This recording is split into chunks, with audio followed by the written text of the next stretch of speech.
Called King 9. We're from Long Island, and we started about 3 years ago now. And basically, it was just friends, friends of friends, and we started playing together and put out a demo. And that's it. The rest is history.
Just wanted to write it because we just wanted to write music, and we wanted to put out something that we would be proud of or enjoy, and so we didn't really have a lot of expectations. We had a lot of expectations out of ourselves, but not so much as the reception of the record. And we couldn't be happier. All of our friends supporting us and buying it and posting everywhere about it, and we couldn't be happier with the way that people have been talking about the record and telling us how much they like it. And, it's awesome. I can't thank everybody enough for buying that. So, we've all been kind of going to shows, on our own for a while before this band started, and I think it's kind of different for everybody. when I was growing up, I liked, you know, some metal bands and some new metal bands and like a handful of like punk bands and stuff. So when I first started going to shows, I was going to shows because I loved Most Precious Blood and Vision of Disorder and stuff. Hell yeah. And that's it. I saw Most Precious Blood, and I loved the record Nothing in Vain. And then I saw them. I saw other bands from that show, the Spantees and Assassins from Long Island, and it picked up from there. And I've been going to shows ever since. But you know, everybody else in the band kind of has all separate stories, and we all kind of like met up somewhere in the middle. But yeah, I mean, I think the one band that made us want to be a band would be Terror Ave. I don't know if you've ever heard of them. If you haven't heard of them, check them out. But that's definitely the one band that I think pushed us to want to be a band and make the music we do. Well, I wrote a song on the record that was kind of a touchy subject, and you know, I think hardcore is supposed to be a reflection of reality. So if you know, I'm just saying what's happened to me and what I've lived through, and I'm writing about that. And I wrote a song on the record called Boiled Love that's kind of a touchy subject, and it means a lot to me because it's about somebody I love and care about. But it is sometimes we don't even play it because I just don't even want to. I feel like it's too personal sometimes to play, you know. But I mean, I think the song Boiled Love is definitely the most important song I've ever written lyrically. Oh yeah.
Craziest thing I've seen on stage? I don't know, man. You're right.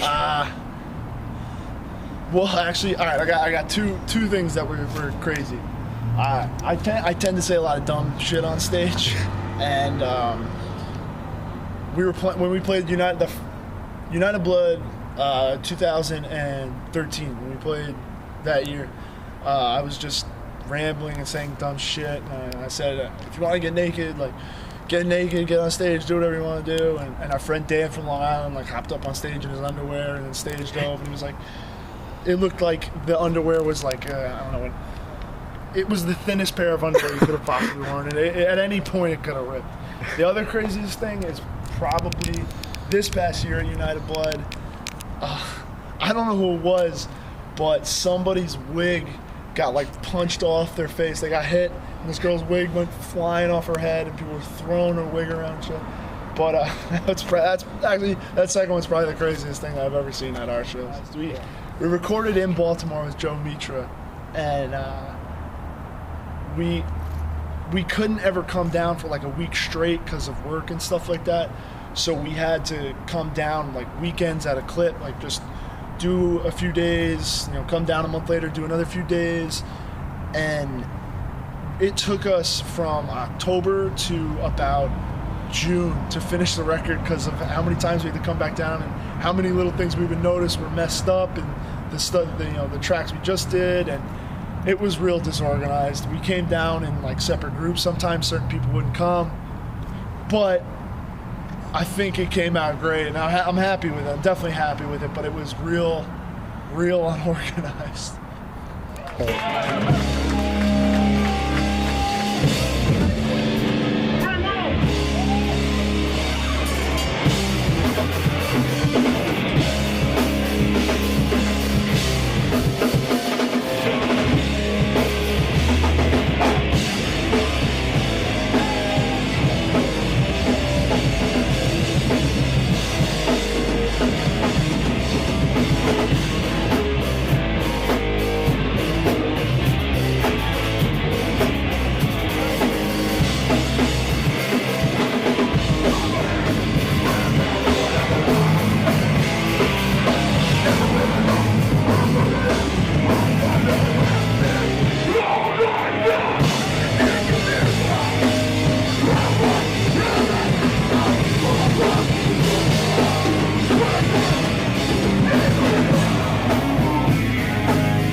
Well, we've never done a real tour. You know what? No, fuck it. This is a 2-day tour we did with Twitching Tongues. Twitching Tongues is our favorite band we've ever done a tour with.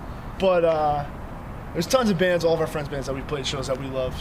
Turnstile, Angel Dust. There's tons. I'm gonna forget all their names. So, but if there's any band I could play with, honest to God, I think the rest of the band would agree that I think we would play with Cold as Life in Detroit with Jeff G singing and all original, well, not original, but the Born to Land Hard lineup. Let's say like 2001. That's right where we want to be. Or maybe even when they didn't have Born to Land Hard out and they just had their demo. So like 97. We're going with that.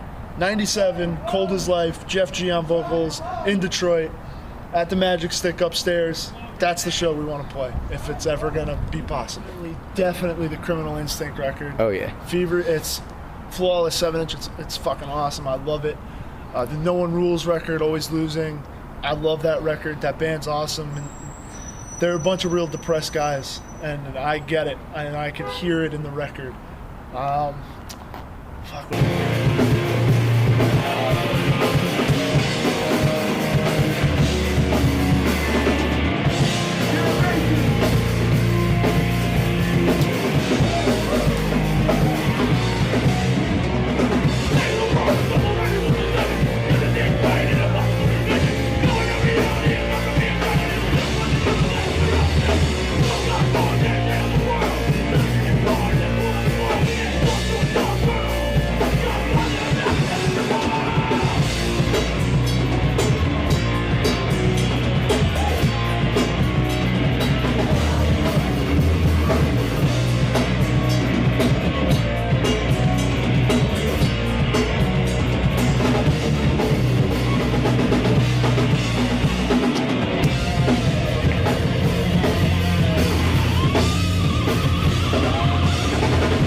Casey for doing the interview. Oh, yeah. Everybody who comes out and sings along or buys anything to our band or any other band ever, and fucking DPN and everybody back in Long Island. I'll say